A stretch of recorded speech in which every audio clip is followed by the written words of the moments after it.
Assalamualaikum warahmatullahi wabarakatuh. Selamat pagi anak-anakku semuanya. Bagaimana kabar hari ini kalian? Tentunya sehat-sehat, bukan? Iya, pertemuan pada kali ini adalah pada mata pelajaran seni budaya bersama Ibu Ita Ratnasari. Pada pertemuan kali ini Ibu akan membahas tentang kompetensi dasar, memahami konsep dan prosedur karya seni lukis dengan beragam media dan teknik. Materinya adalah kita kali ini seni lukis di kelas 9 semester 1. Sebelum kita membahas lebih lanjut, mari kita mengerti terlebih dahulu arti seni lukis. Banyak para ahli yang mengartikan seni lukis atau melukis. Tapi di sini Ibu hanya mengambil satu contoh. Menurut Sudarso, melukis adalah kegiatan mengolah medium 2 dimensi atau permukaan datar dari objek 3 dimensi untuk mendapatkan kesan tertentu dan melibatkan ekspresi, emosi, dan gagasan pencipta secara penuh. Secara umum, pada umumnya dari beberapa para ahli tersebut,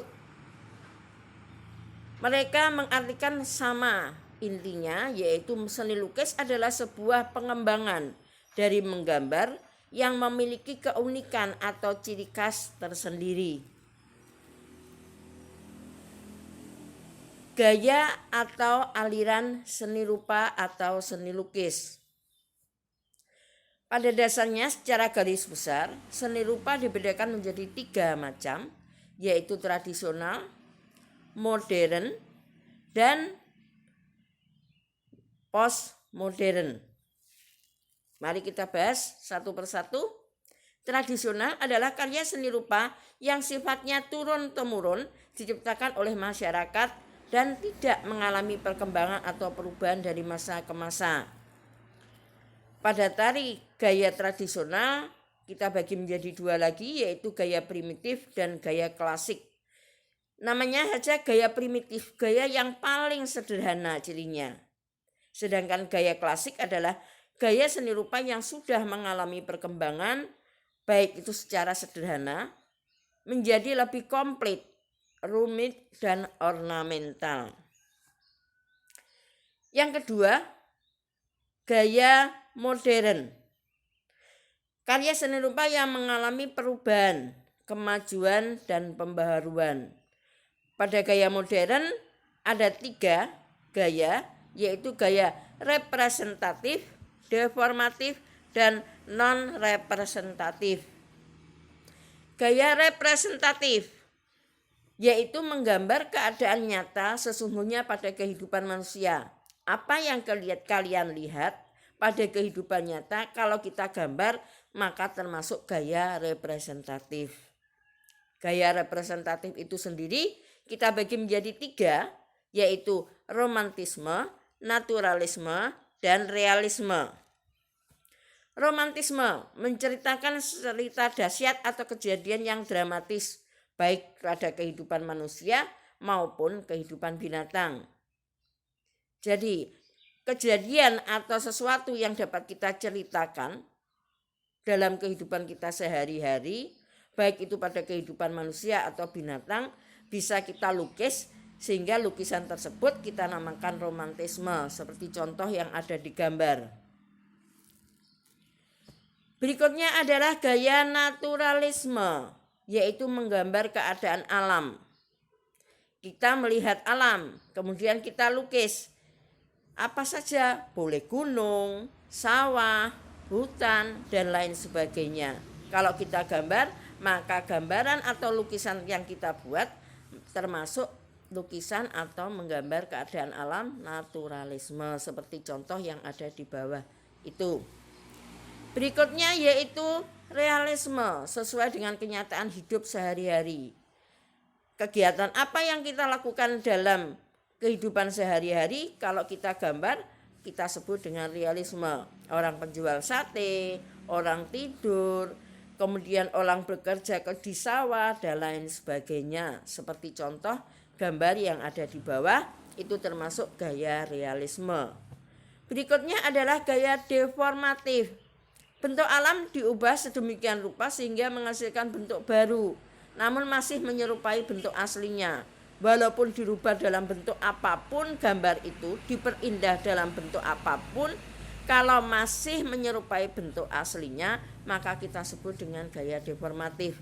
Gaya deformatif itu sendiri ada 4, surrealisme, impresionisme, ekspresionisme, dan kubisme.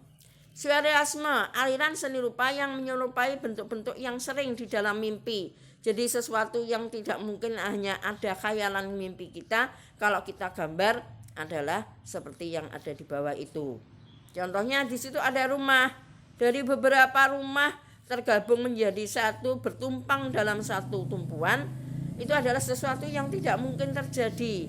Tetapi itu kita lukis, maka lukisan itu hanya merupakan impian kita. Lukisan tersebut kita sebut dengan lukisan surrealisme, gaya surrealisme. Berikutnya adalah gaya impresionisme, aliran seni rupa yang penggambarannya sesuai dengan kesan atau objek yang tersebut dilukis, apa yang kita lihat, ya. Kemudian lanjut pada ekspresionisme adalah aliran seni rupa penggambaran sesuai dengan keadaan jiwa sang perupa, spontan dengan melihat objek karya tersebut. Misalkan pelukis melihat ada sepatu yang rusak, seberat apapun sepatu rusak itu, yaitu yang kita lukis sesuai dengan kenyataan atau objek yang kita gambar. Berikutnya adalah kubisme, aliran seni lukis yang penggambarannya berupa bidang segi 4 atau bentuk dasarnya kubus. Dari segala macam bentuk, garis, titik, bentuk, benda, itu kita buat suatu lukisan, maka kita sebut dengan lukisan kubisme, seperti contoh yang ada di gambar itu. Berikutnya gaya non-representatif atau abstraksionisme. Gaya tersebut merupakan gaya yang sulit kita kenali. Bentuknya sama sekali meninggalkan bentuk alam. Jadi sesuai dengan kreativitas atau imajinasi dari pelukis itu sendiri. Kalau kita lihat bentuk-bentuk yang ada di contoh tersebut, gambar-gambar itu tidak berbentuk. Kita tidak tahu gambar itu gambar apa.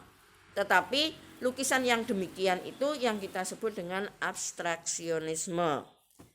Lanjut pada gaya yang terakhir, yaitu gaya postmodern, yaitu gaya seni rupa sesudah modern. Tentunya kalau sudah sesudah modern, ciri penyederhanaannya lebih bentuknya, dalam bentuknya pelukis lebih cenderung bebas, tidak memiliki aturan, banyak kreatif, dan selalu bertemakan pada kritik sosial dan kemasyarakatan. Contohnya seperti itu, gambarnya pun tidak berbentuk tetapi sudah banyak kreativitas dari pelukis itu sendiri. Demikian tadi anak-anak penjelasan Ibu tentang seni lukis, aliran-aliran seni lukis.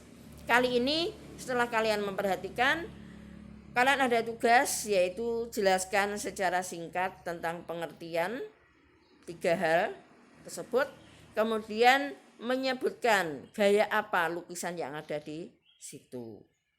Ya, nanti pekerjaan kalian kerjakan di buku. Kemudian kalian foto, dikirim ke classroom.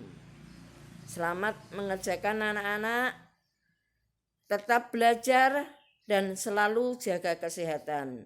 Sampai berjumpa kembali dengan Ibu di pertemuan berikutnya, tetap dalam materi seni lukis, yaitu tentang tema-tema seni lukis. Sekian dari Ibu. Wassalamualaikum warahmatullahi wabarakatuh.